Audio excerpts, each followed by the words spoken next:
Hello class, I welcome you all to this session. This session we are going to start a new chapter called as accounting equation. So it is a mathematical expression which shows that the assets and liability of the firm are equal. Now it is based on the dual aspect concept, that is duality principle. Every debit has an equal credit.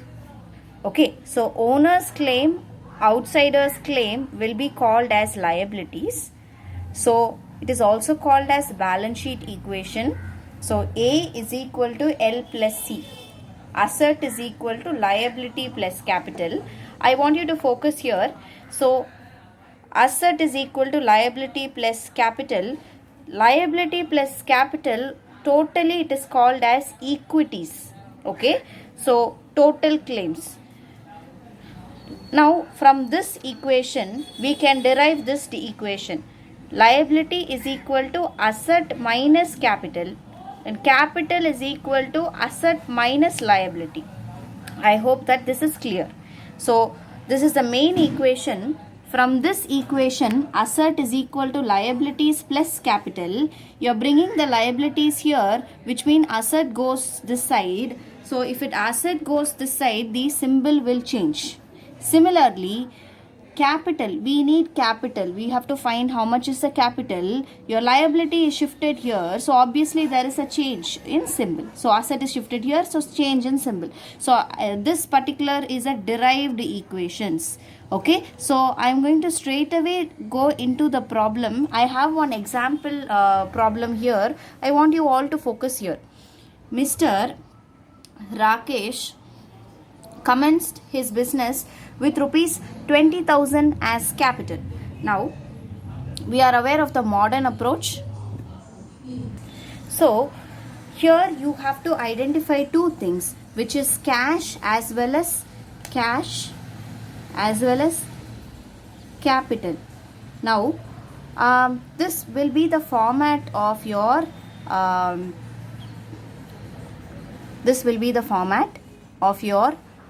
accounting equation. Serial number, transaction, asset is equal to liabilities plus capital. Okay, so asset is equal to liabilities plus capital. So it is also called as the balance sheet equation. Why, we will first understand. Okay, so first transaction, I am just going to take it down. What is the first transaction? Mr. Rakesh commenced business with cash rupees 20,000. So this is the equation. Now we have one asset item which is cash and one liability item which is capital. Now we can enter that here. I am just writing it as cash. How much is the cash? 20,000 is my cash, is equal to how much is the capital? What is the capital here? Capital is also 20,000. So my equation has to tally. So asset will be equal to capital. Is it tallied? 20,000 is equal to 20,000. It is tallied. So no problem. Now I am going to take you through the next transaction. What is the next transaction? Purchased furniture for rupees 500 in cash. Okay, so there is a new asset called as furniture. It is purchased out of what? It is purchased out of cash. Now I am going to enter a new asset which is called as furniture.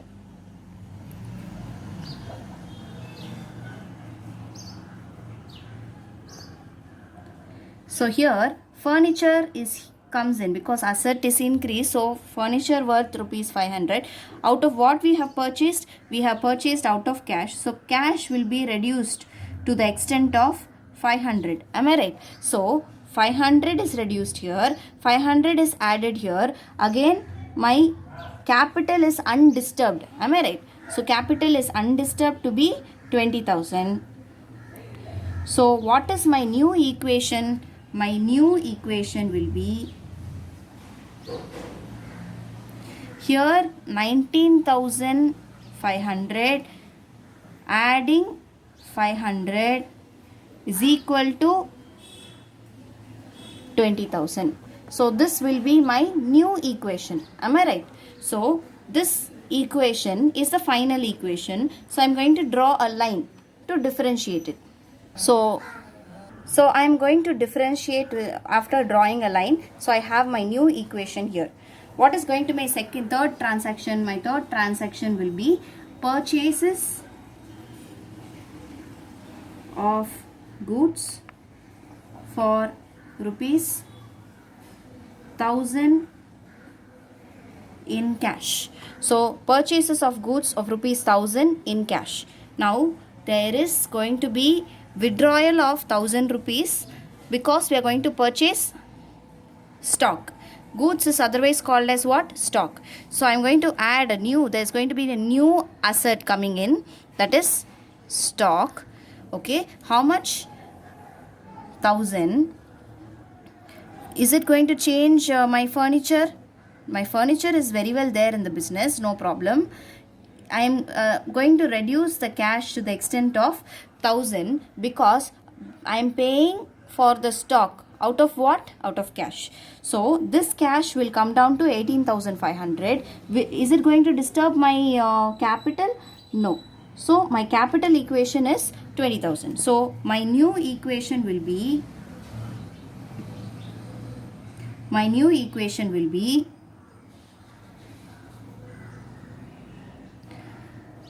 18,500 plus 500 plus 1,000 is equal to 20,000. Is the equation tallied? Of course, yes. It is tallied.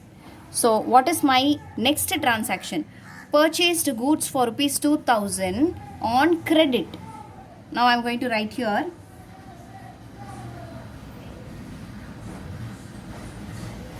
purchases of goods for rupees 2,000 on credit. Now here goods is going to be increasing to the extent of 2,000, and is it going to affect my cash? No, because it is credit. So we are purchasing goods on credit. So there is going to be a creditor created. So it's going to affect my liability side here. So liability side, I am going to include something called as creditor. Okay, so creditors is how much? It's going to be for 2,000. Okay, so creditors is how much? 2,000. And here I am also having 2,000. So total, my new equation is going to be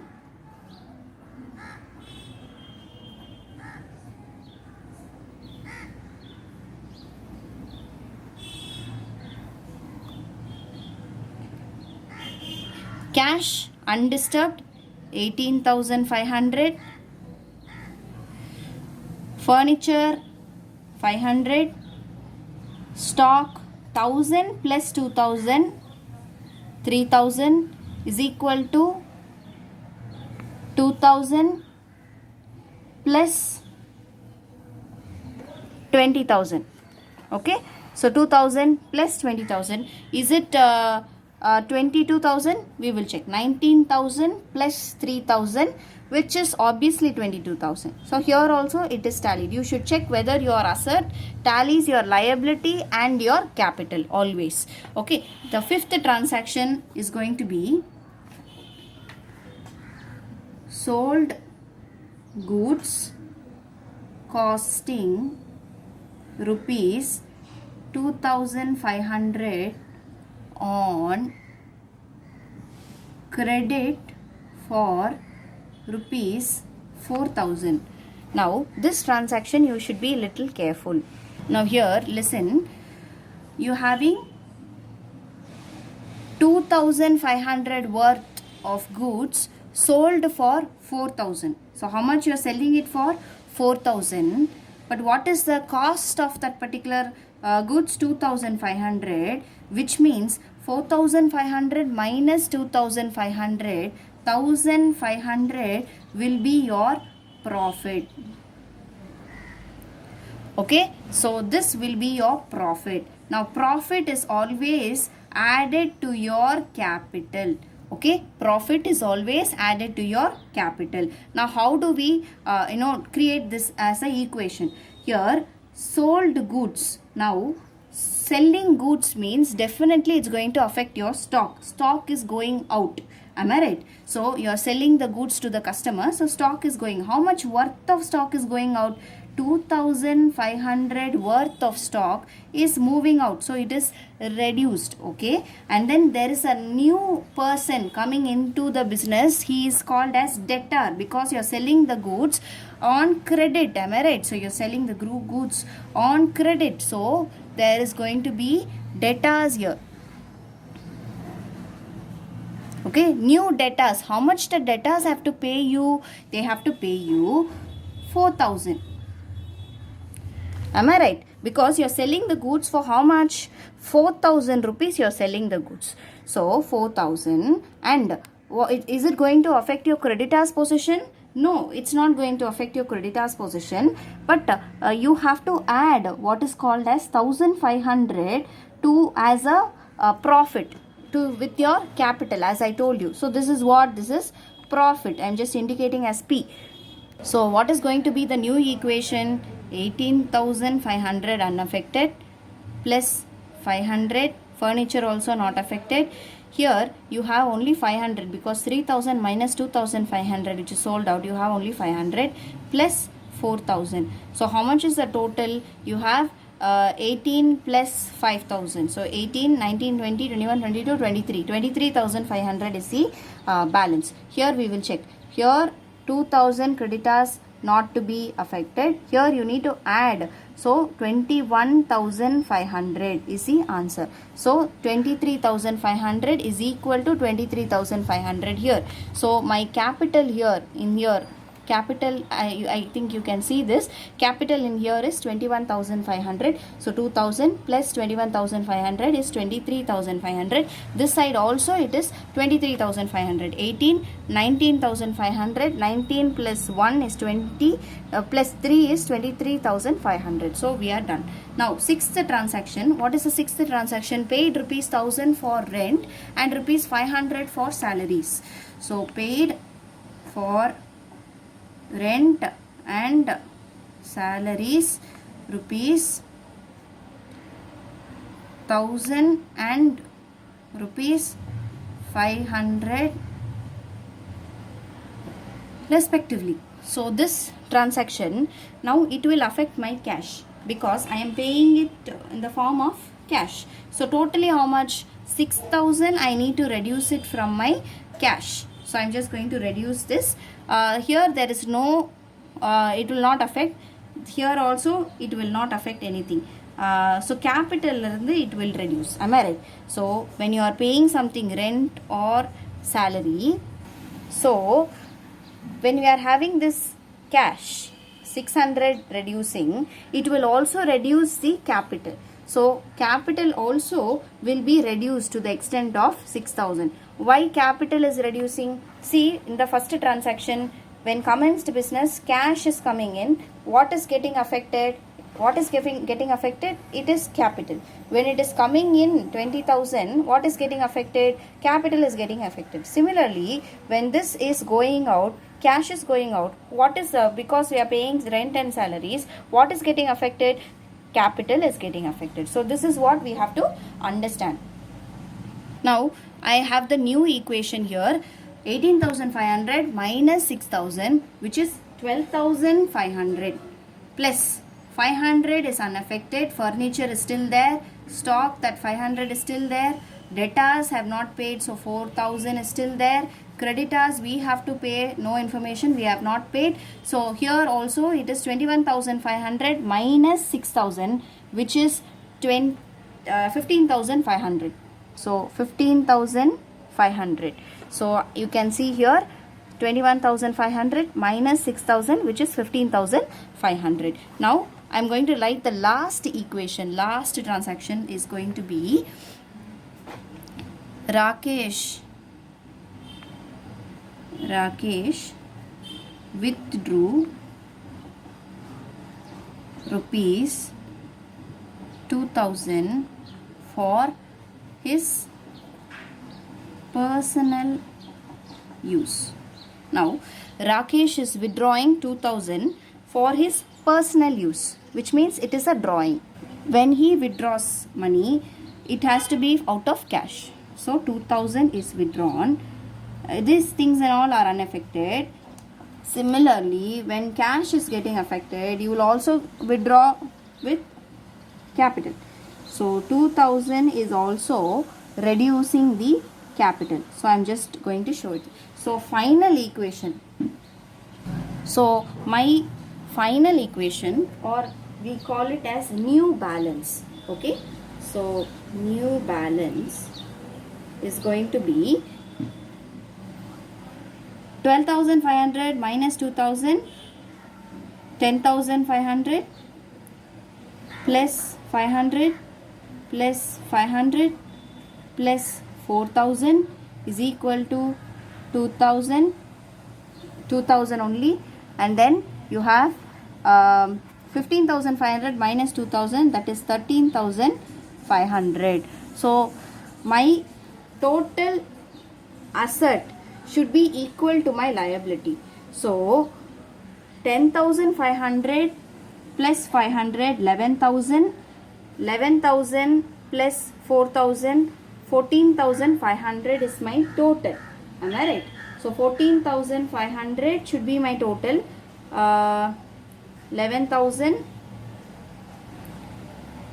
sorry, it should be 15,500. Okay, so 15,500 is my total. So how do we recheck it? We have to prepare the balance sheet to check it. So I'm just going to prepare the balance sheet here. So balance sheet, a rough balance sheet here. This is going to be liability, assets. Okay, so this is a rough balance sheet, liabilities and asset. Now how many assets do I have? I have 1, 2, 3, 4 assets. How many liabilities? Creditors and capital. Okay, so I'm going to take this to my liability. So first liability is there, so creditors and capital. So capital should be written first and creditors. Now how much is the capital? The final balance is 13,500. How did we get 13,500? Because we had drawings. Drawings also to be mentioned.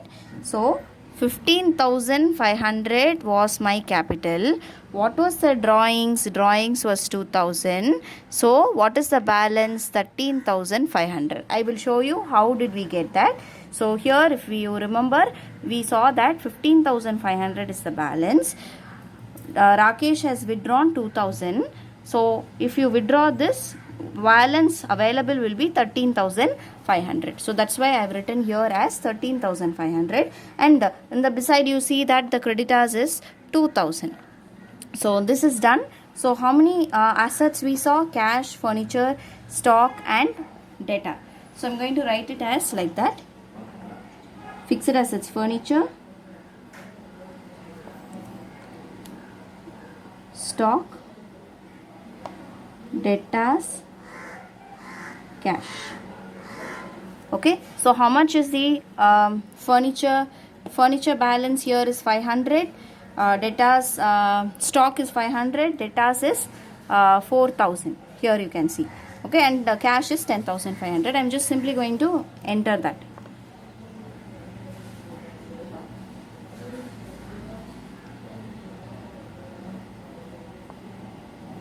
Okay, so we have entered all the items. So the total should be 5,000, 15,500.